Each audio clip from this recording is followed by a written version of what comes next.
Is this you? Engaged in a crippling parasocial relationship with an internet celebrity? What's up, you guys? Welcome back to my adult Minecraft channel. Thank you so much for finally helping me reach 1 million subscribers. All of those grueling years engaging in the humiliation ritual that is making content online. All of the bullies and naysayers that were, 70% correct in their assessments of me. All of the cease and desists have all been worth it. Because now I have the career of my dreams thanks to you. And that's why I just want to say from the bottom of my heart.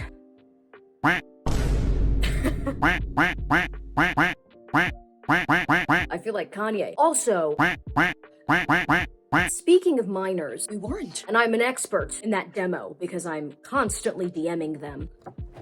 Oh, did they end up being a flawed human being? Not the precious bean that you deluded yourself into thinking that they were. Well, tough tits. Go outside. Getting canceled is like jury duty for internet celebrities at this point. Existing online is a summon in and of itself. However, it is not a guarantee that you will actually be selected. And the length of your punishment or civic duty, if you want to be a bootlicker, depends on the severity of the transgression. I did not expect for that analogy to work out so well. I really am a genius. So in honor of the great virtual panopticon that we all willingly choose to inhabit, let's play the first game of this video.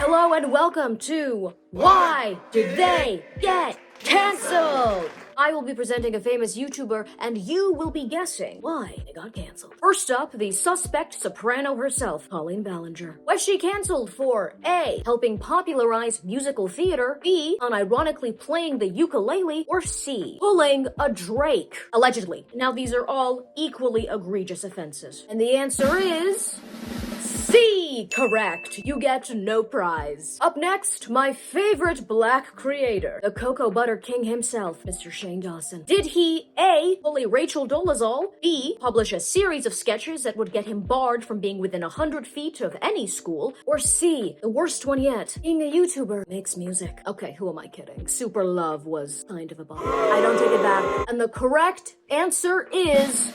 that's right, all three. And finally, the second P in the Aryan pod that is the Paul brothers, Logan Paul. Was he canceled for A, filming a body, B, shamelessly being from Ohio, or C, acting as a living testament that we do not live in a meritocracy? That's right, the correct answer is A. As a special thanks to the audience, including the ones at home, I want you to look underneath your seats. Yeah, that's right. It's anthrax. Good night. Wasn't that fun? Now, as you can see here, I have constructed a ratchet wheel of transgressions/fates. This cost $9, and it was definitely made in Vietnam. Ugh, I can still smell the Agent Orange. On each section, I have written down a common way that people have gotten canceled in the past. Because I want to play this second game of this video called Please Don't Sue Me, where I will read off a list of YouTubers, and this wheel will guess how they are canceled. Our first transgression is pulling a BBL Drizzy. Second would be pulling an R. Kelly. Now, these two transgressions are sort of the opposite sides of the weird things involving kiddos spectrum of behavior. On one end, you have Drake, who was, allegedly, engaging in behavior that was definitely suspect, but isn't quite technically criminal, I think. Let's just say that it hasn't reached the level of a Law & Order SVU episode. And then on the opposite side of the spectrum is the Pied Piper himself. Now, he's on the Tyler Perry Presents The Silence of the Lambs level of transgressions. Notice that the two of them have teeny cornrows. Coincidence? I think not. The gag is that both of these artists are still gonna be blasted at the cookout, and I'm not proud to say it, but if Remix to Ignition starts playing, a little shimmy will instinctively pass through my body. The third option is fading into obscurity or just quitting. They're not really gonna get canceled, they're just gonna fall off or leave. Number 4, promoting a scam. Maybe somebody gets hospitalized as a result. Anna, who said that? Fifth category, did you tweet this? People will unearth some egregious tweets from when this person was younger, or sometimes even more recent revelations. It could be anything from, I don't know, an offensive joke that just didn't land well, or something a bit more, if you catch my drift. That's like, dang, you're liking a lot of posts about skull shapes. Number 6 is generally abusive, but technically non-diddle behavior. Like you defenestrated your ex. Look it up, unless you already knew what that means. And if that's the case, good job. I'll give you a golden star after class. Even better, I'll let you take a hit of my vape pen, like the responsible educator that I am. I'm just kidding, I don't vape. It's undignified. Number 7, they join a cult. / they're in spiritual psychosis. This is not technically a transgression, it's more of a fate. This is for those instances where you haven't seen someone post in a while, and you're like, ooh, they die, so you Google them. And then it turns out that it's actually something much worse. Because they're on Instagram Live in all white linen, like they're Diane Keaton in a Nancy Meyers film, talking about crystals and the drivel that they post on Gaia. And finally, the 8th transgression. Oops, did somebody say a slur? Disclaimer, I am not implying or outright stating that any of these individuals have actually committed or will commit these specific transgressions. Statistically, one of them might, okay, but that's not in my control. This video is a joke, okay? All right, let's begin. First to the stage, welcome, Mr. Beast. Not to brag or anything, but I do get PR packages from Jimmy. Other content creators get luxury goods, but not me. I get children's candy. That's keto. Okay, let's see what Jimmy's gonna do. Oh! Jimmy pulling an R. Kelly. Oh my gosh. That's such a serious accusation. It all makes sense now, the channel that's clearly targeted at minors.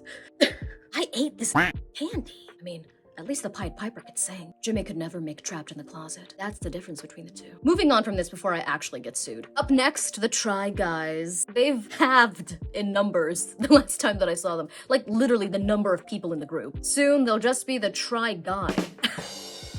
Okay, let's see.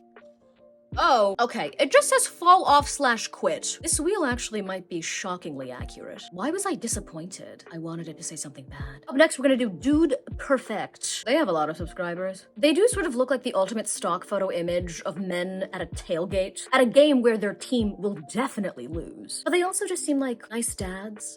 I've never watched any one of their videos. I'm just talking out of my ass. Okay, let's see what the wheel says. Join a cult! Okay. What kind of cult would these men even join? Like one centered on IPAs? Who am I kidding? They're not hipster enough to drink IPAs. I feel like they're like Miller Lite men. And they only switched over from Budweiser because their cholesterol was getting too high and one of their cousins called them like a fat over Thanksgiving and now they're a little self-conscious. They do have that contract with the YouTube streaming service that's called like YouTube Red. That doesn't sound right. So if they do end up joining one, you know, document it. Next up, the Needle Drop, aka Anthony Fantano. I want to rub his bald head. Not like in a creepy or sensual way. I just want to know how it feels. I bet it's kind of grainy, like touching a vinyl record or sandpaper. Okay, that man is probably listening to Charlie XCX as I speak. Oh, no, pulling an R. Kelly. I can't believe this keeps happening. I mean, they say it's people you would never expect, but I didn't think it would be the guy who was partially responsible for the downfall of Eminem. Is this why he gave Corey Feldman's magnum opus such a low rating? You couldn't sympathize with a child victim, could you, Anthony? Okay, up next, I'm gonna choose Drew Gooden. He's this man. Road work ahead? Yeah, I sure hope it does. Listen, if you're watching me, you probably know who this man is. All right, let's see. Oh, promote a scam. Like what? Liberalism? That was such a disgusting political joke. I deserve to be slapped across the face for saying that. Promoting a scam? Okay, let me think. I can't really imagine him like deliberately promoting a scam. Maybe he like promoted BetterHelp once and then felt really deeply apologetic about it and then would tweet out a series of apologies and then like donate the money that he was compensated with to like some sort of charity that helps with, I don't know, owls with Down syndrome or something. Moving on. Danny Gonzalez is such a little cutie pie. Let's hope he doesn't disappoint. Okay. Uh-oh. Did you tweet this? Okay, let's see. You know, I can't imagine anything super transgressive, but wouldn't it be hysterical if you went back to look at his old tweets from like, I don't know, 2012, when he was 13, I don't know how old this man is, and you'd see like a bunch of video essays that are like, Danny Gonzalez, problematic tweets, and you're like, oh, did he like say like a joke that was kind of off? But no. What if it turns out the tweets were actually something like, you know, the thing about Auschwitz, and you're like, oh no, no, this is so much worse than I thought it would be. And then the following tweet is like, you know, they say 6 million, but I have my doubts. Moving on. Fuego Herman. I think I'm overpronouncing his name. Listen, I needed to add somebody on this list that was not a primarily English-speaking channel. I know nothing about this man, but let's see what the wheel has to say. Let's see what absolutely horrible thing we can accuse this perfect stranger of? Oh no, it is smack dab in the middle between pulling a BBL drizzy, those are some little cheats, and promoting a scam. Lo siento, amigo Herman. I don't know. If you are a Spanish speaker and you know anything about the Spanish-speaking world of YouTube, isn't it kind of fascinating? There's like so many sections of the internet that are just completely in another language. We're so spoiled as English speakers because Daddy England went around sprinkling its linguistic influence across the globe. From what I know of this man's channel, it is primarily gaming, so listen, not to lean into stereotypes, but pulling a BBL drizzy as a gaming channel, would anyone really be shocked? Up next, let's pick some people who are more distinguished. Rhett and Link, the internet's fathers. They do kind of have the vibe of like an uncle that you'd really trust. I'm kind of scared. All right. Join a cult. They were part of a really fundamentalist evangelical group when they were younger, weren't they? Doesn't that technically already count? No offense. Being a business-oriented woman, I still imagine that even if they were in a cult, they'd still be doing good mythical mourning. They're dressed in like robes or, you know, large scarves, like members of the Taliban, but not as chic. And they just carry on, act as if like nothing has happened. I'd still watch. Up next, Markiplier. All right. Oh, it's smack dab in the middle of uh-oh, did you tweet this? And slur alert. Oh, what kind of slur do you think you'd say? My guess is something homophobic. He did start out as a gaming channel, which, you know, it's okay, we all have a past. You know, he who has not sinned, cast the first stone. Ooh la la, what do you think? Tell me in the comments down below. If Markiplier was to get canceled for saying a slur, which one do you think it would be? See, okay, I think we could make it a combo. If it is slur related, but it's also like a tweet, we could just make it a combo. Ideally, it would just be all of them in like very quick succession. I'm talking like less than a second apart. Like he copy pasted them and then tweeted, like he had them written out in like a notes app. If you were dating somebody and you opened up their phone or like you glanced over at their phone and it was a notes app and it was just filled with slurs, like nothing is censored at all. It was just every single slur imaginable. And you saw that during the date they opened it up and they added a new one that you've never even heard of before. What would you do? And if I said that I was that person with the notes app with the slurs in it, would you still like go out with me? Up next we have SS Sniper Wolf, who is really just like a champion of sisterhood, and she's a source of like my feminine strength. Let's hope she never sees this. Uh-oh. Why does it keeps landing on that one? I'm not gonna lie, I'm surprised by this. Now it's sad, but like women can also act this way. People don't talk about it. It makes people uncomfortable, but I'm, if anything, an educator and a supporter of victims. So I'm not afraid to talk about that on this channel. Once again, it's the channels that are always catered towards youngins. It's such a sick pattern. Okay, moving on to somebody a little bit more political. Hassan Piker. What I love about political commentary online, and also in real life, is that it's very similar to comedy, in that the average participant in these spaces is so unattractive, usually, that if you are just decent looking, like you have a chin, or you don't look like you belong in the background of like a World War I photo, let alone if you are like legitimately attractive, you will be worshipped and adored in these spaces. You will be put on such a pedestal. The bar is that low. It's kind of beautiful. So if you see me live streaming about Mao, keep your mouth shut and move along. All right, let us see Hassan. Oh my gosh. Slur alert. He is Turkish. So, I think we should make it unique to his culture. You know what I mean? I like incorporating like aspects of people's backgrounds into these completely fabricated, for legal reasons, I'm not gonna say allegations, I'm gonna say assumptions. Made by this wheel, okay? If you're gonna be angry at anybody, be angry at this inanimate object. It's not me. I'm not making the accusations. Ooh, is there a pejorative for Armenians? You know what I mean? Like a specific one? Like in the Turkish language? I guess you would call them like an unbeliever, like a kafir, right? That's what unbeliever means in Arabic. I'm not sure. If there's any Armenians or Turkish people, please let me know. Is there a specific pejorative that people call Armenians in Turkey? Or Greeks? Or any like Baltic or Mediterranean Christians, actually? Let me know. And it's not just because I want to add it to my notes app. Okay, up next, H3H3. I've been following these people for quite some time now, all the way up to frenemies. And then I stopped. I've technically been, well, Ethan has gotten some hot water in the past, but at this point, everyone's sort of moved on. All right, let's see. Oh my gosh.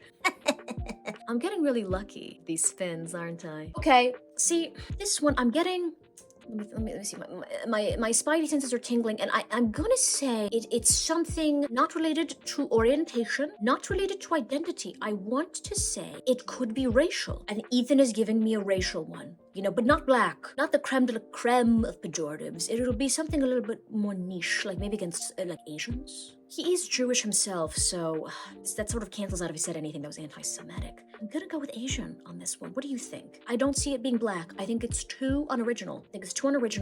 I think he's gonna go for something that's like a little old school. Like what they used to call the Vietnamese. Bring, the Vietnam War. Moving on. Up next is Trisha Paytas. This woman is a virtual roach. She is indestructible, truly. She speed ran through virtually all of these transgressions, minus the diddle ones. And a few others, honestly, that I couldn't even fit on this board, the amount of things that she's done. And yet she thrives. God bless you, Trish. All right, let's see what it lands on. This one actually makes sense, I'm not gonna lie. Like, let's be real. 10 years from now, if you, checked in on Trishy, right, and you went to, her ASMR channel, because I don't think she'd post this on her main, and you found out she was just, let's just say in a very concerning organization that I feel Moses might introduce her to, would you be shocked? I feel like there's a lot of eras that she's been through, and this one seems like a natural progression of her online persona. Not even in, a negative way. I feel like she would, depending on what kind of cult it was, I think that she'd fit in. She might even be the leader. Half the members are gonna be, cardboard cutouts of Elvis Presley. And most of the sermons are going to be her, assumedly, performing her original music. I wouldn't be surprised if she registered it as an official church just for tax purposes. The more I talk about this, the more I support it. Trisha, I'll join you. Up next is, my favorite kosher rapper, Benny Shapiro. Little Dicky is second, because I'm a music connoisseur. Benny is technically not a YouTuber, but he does owe a lot of his career to clips of him destroying a college leftist. So, I'm sorry, but it's I'm getting PTSD flashbacks to when I did speech and debate in high school, for which I am still repenting. Okay. Fall off or quit. That's disappointing. I should be grateful that it landed on something fairly inoffensive, because that little serving of brisket has deep pockets. That was not an anti-Semitic joke, okay? Oh well. Next. Nikocado, Avocado. Body, yaddy, yaddy. I want to put my hand through him. I feel like at this point, his form is semi-fluid. There just wouldn't be that much resistance, It'd be like sticking your fingers in jello. I stick my hand in his torso and just shake it, causing his entire body to vibrate. Anyway, let's see what old Nikki's gonna do next. Oh my gosh. Why is it always landing on these options? He's already a mukbanger, so in terms of joining a cult, yes, that already technically counts, but once again, much like Trisha, adds up. I can definitely imagine him joining one. He was a vegan prior to him being an obese mukbanger. That arguably is already kind of, a cult, but not as fun, and there's not as many tax benefits. Honestly, if this was some sort of exercise cult, like that woman who was super religious with a giant hair had, he managed to get snatched through it, and then he became one of their biggest advocates, like a Tom Cruise figure. I could see that happening. Okay, next we're gonna go with more of a mukbang ASMR combo. Zach Choi. This man's videos are so crisp, clean, so professional. All right, let's throw some dirt on his name. Right in between. Uh-oh, did you treat this? And, saying slur. We're doing this one more time. I didn't like that answer. Oh, okay, well, that's worse. My apologies to you, Mr. Choi, but the wheel says what it says. I've actually never heard that man speak. I've heard him slurp. I've heard him chew. I've heard him munch. I've heard him sip. I've heard him gulp. But turns out he was doing much more than that behind the scenes. Tragic. Here I was thinking the only thing that he'd ever abused was his toilet. And finally, Liza Koshy. Why not? Hey girl, we're mutuals. I mean, we don't talk. Let's see. How does she get canceled? The anticipation is killing me. Well, falling off / quitting. I'm not gonna lie. I think it's gonna be more in the quit department. Sort of like an Emma Chamberlain type, where eventually they'll do everything that they want to do on the internet and in the entertainment industry. They stack up their guap, they're good with their investments, they keep clean, they mind their own business, and then they just buy a beautiful mansion in Wyoming. Not the one next to Kanye's, but they just live the rest of their 30s with a cute little family, living off of that YouTube guap. I could see that happening for her. Honestly, that is the dream. Okay, well, I said a lot of things in this video. Remember, it wasn't me. It was the wheel. This might actually be the most out-of-pocket video I've ever made. I hope you were entertained. And once again, if any of the people who were featured in this video happen to be watching, please don't sue me. Just kidding. Who am I kidding? None of them are watching this. Comment down below, which one of these predictions do you think might actually come true? You know what the messed up thing is? One of them might actually legitimately happen in the next 5 years. I mean, am I crazy? Is that not the pattern of internet celebrities at this point? If this video does well, I might do a how celebrities will get canceled, traditional mainstream celebrities. That'll be more fun, because, you know, they have even better legal teams. Like, comment, subscribe, hit that notification bell so you know every single time I upload gems like this. Thank you for watching. Shout out to my top patrons. If you would like to donate to my Patreon, then click on the link in the description or click on the link that is on screen. Thank you to my other lovely patrons. Your names should be scrolling on screen as I speak. You want to watch some more of my content I post on Patreon every single week, and I don't have to worry about things getting demonetized. Yeah, like this video probably will. Please don't. Please, Susan, CEO. She's not even the CEO anymore, but please don't let this video get demonetized or people get offended or think that I actually believe the wheel predicts the future, because I'm not an idiot. Yeah. Bye.